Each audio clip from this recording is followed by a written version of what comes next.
नमस्कार दोस्तों, आज मैं आप लोगों को गोवा ट्रिप की फुल इन्फॉर्मेशन देने जा रहा हूँ। दोस्तों, अगर आप गोवा ट्रिप का प्लान बना रहे हो तो ये वीडियो आप लोगों के लिए काफ़ी लाभदायक सिद्ध होगा, क्योंकि इस वीडियो में मैं आपको बताने वाला हूँ कि गोवा की ट्रिप कैसे करें, यहाँ कैसे पहुँचे, कहाँ रुके तथा खाने पीने की क्या व्यवस्था है और इस ट्रिप के लिए कितने दिनों का प्लान बनाएं। साथ ही साथ इस टूर से जुड़ी सारी जानकारी मैं आपको इस वीडियो में देने वाला हूँ। तो चलिए बिना देर किए हुए वीडियो को प्रारंभ करते हैं। सबसे पहले बात करते हैं गोवा। तो दोस्तों, आपको बता दें कि गोवा दो भागों में बटा हुआ है, नॉर्थ गोवा और साउथ गोवा। अगर आपका नॉर्मल बजट है तो आपको इनमें से किसी एक ही भाग में घूमना चाहिए, और अगर आपके पास ज़्यादा बजट है तो आप दोनों जगह घूम सकते हैं। पर चाहे आप नॉर्थ गोवा घूमें या साउथ गोवा, आपको दोनों जगह लगभग समान चीज़ें देखने को मिलेगी।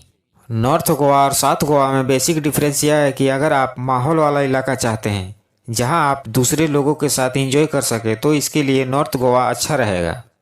लेकिन अगर आप बिना भीड़ भाड़ वाले एक शांत इलाका चाहते हैं तो इसके लिए साउथ गोवा ठीक रहेगा। दोस्तों, चलिए अब हम बात करते हैं कि अगर आप गोवा जाने के प्लान बना रहे हो तो कितने दिनों की ट्रिप का प्लान बनाएं। अगर आप नॉर्थ गोवा और साउथ गोवा में से एक जगह घूमते हैं तो आपके लिए 3 दिन का समय पर्याप्त है। लेकिन अगर आप दोनों जगह घूमना चाहते हैं तो इसके लिए आपको 5 से 6 दिन का समय निकालना पड़ेगा। अगर बजट देखा जाए तो जितना बजट नॉर्थ गोवा घूमने में लगेगा, साउथ गोवा का बजट उससे लगभग 20% ज़्यादा ही आएगा। लेकिन आपको घूमने का मज़ा नॉर्थ गोवा में ही आएगा, क्योंकि बीच, रिसोर्ट या अन्य सुविधाएं तो आपको साउथ गोवा में भी मिल जाएगी। पर शांत इलाका होने की वजह से हर एक चीज़ की कॉस्ट नॉर्थ गोवा के मुकाबले ज़्यादा रहती है, चाहे वह होटल की कॉस्ट हो या फिर खाने पीने की या फिर आपके द्वारा की गई कोई भी स्पोर्ट्स एक्टिविटी की। दोस्तों, अब हम बात करते हैं गोवा जाने का सबसे बेस्ट समय कौन सा है। तो आपको बता दें कि गोवा जाने के लिए लोग मुख्यतः 3 महीने यानी नवंबर, दिसंबर और जनवरी में जाना प्रीफर करते हैं। इसका कारण यह है कि विंटर सीजन में लोग घूमना ज़्यादा पसंद करते हैं। साथ ही दिसंबर के महीने में क्रिसमस भी होता है। गोवा में बहुत सारे चर्च होने की वजह से इस समय वहाँ पर बहुत ज़्यादा भीड़ होती है। साथ ही मई, जून में गोवा में बहुत गर्मी का समय होता है। तो बेहतर यही होगा कि अगर आप गोवा ट्रिप का प्लान कर रहे हो तो इन महीनों को छोड़कर बाकी समय में गोवा जाने की सोचें। मुख्यतः सितंबर या अक्टूबर गोवा जाने के लिए सबसे बेस्ट समय रहेंगे, और अगर आप इस समय नहीं जा सकते तो फरवरी या मार्च में भी जाना अच्छा रहेगा। दोस्तों, अब बात करते हैं गोवा पहुंचना कैसे है। तो दोस्तों, गोवा पहुंचना आपके ऊपर डिपेंड करता है कि आप किस माध्यम से जा रहे हैं, बाय रोड, बाय ट्रेन या बाय फ्लाइट। अगर आप फ्लाइट के माध्यम से आ रहे हो तो आपको वास्को डी गामा आना पड़ेगा, जो कि एक इंटरनेशनल एयरपोर्ट है और साउथ गोवा में स्थित है। इंडिया के सारे बड़े एयरपोर्ट से वहां के लिए आपको डायरेक्ट फ़्लाइट मिल जाएगी। यदि आपको डायरेक्ट फ़्लाइट नहीं मिलती है तो आप मुंबई के छत्रपति शिवाजी महाराज इंटरनेशनल एयरपोर्ट से डायरेक्ट गोवा आ सकते हो। और यदि आप ट्रेन से आ रहे हैं तो नॉर्थ गोवा और साउथ गोवा के लिए अलग रूट है। अगर आप साउथ गोवा घूमना चाहते हैं तो आपको पहले मडगांव या वास्को डी गामा आना होगा, जो कि रेलवे स्टेशन भी है और यहाँ पर एयरपोर्ट भी है। वास्को डी गामा एक डेड एंड लाइन है, यानी उसके आगे कोई रेल लाइन नहीं है। आपको ट्रेन मिलने में थोड़ी परेशानी हो सकती है, क्योंकि अन्य राज्यों से वास्को डी गामा तक डायरेक्ट ट्रेन बहुत कम या लिमिटेड ही जाती है। तो आपके लिए बेहतर यह होगा कि आप पहले मडगांव आ जाए, जो कि वास्को डी गामा से 30 किलोमीटर पहले पड़ता है, और यहाँ से बाय रोड भी गोवा आया जा सकता है। फिर चाहे आप नॉर्थ गोवा जाइए या साउथ गोवा। पर अगर आप ट्रेन से ही वास्को डी गामा जाना चाहते हैं तो यह भी एक अच्छा निर्णय हो सकता है, क्योंकि मडगांव से वास्को डी गामा तक आपको बहुत सारी ट्रेन मिल जाएगी।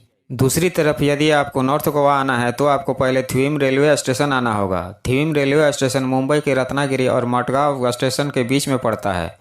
यहाँ से नॉर्थ गोवा का प्रमुख शहर कलंगुट यहाँ से लगभग 16 से 17 किलोमीटर दूरी पर स्थित है।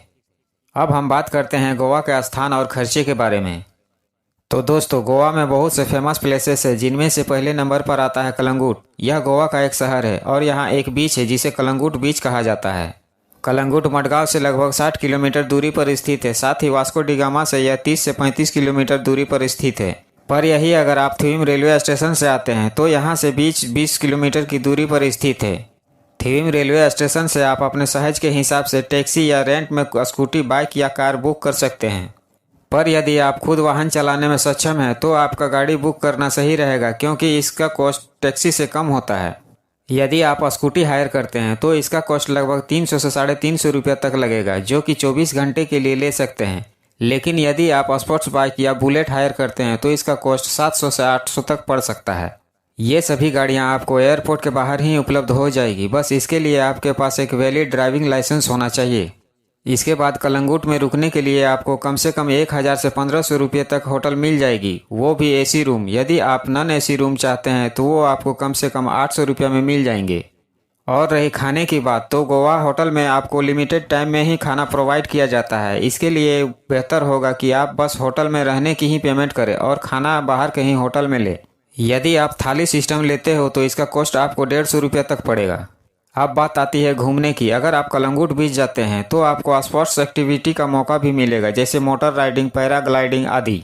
गोवा में दूसरा फेमस बीच बागा बीच है, जो कि कलंगुट बीच से लगभग 1.5 से 2 किलोमीटर दूरी पर स्थित है।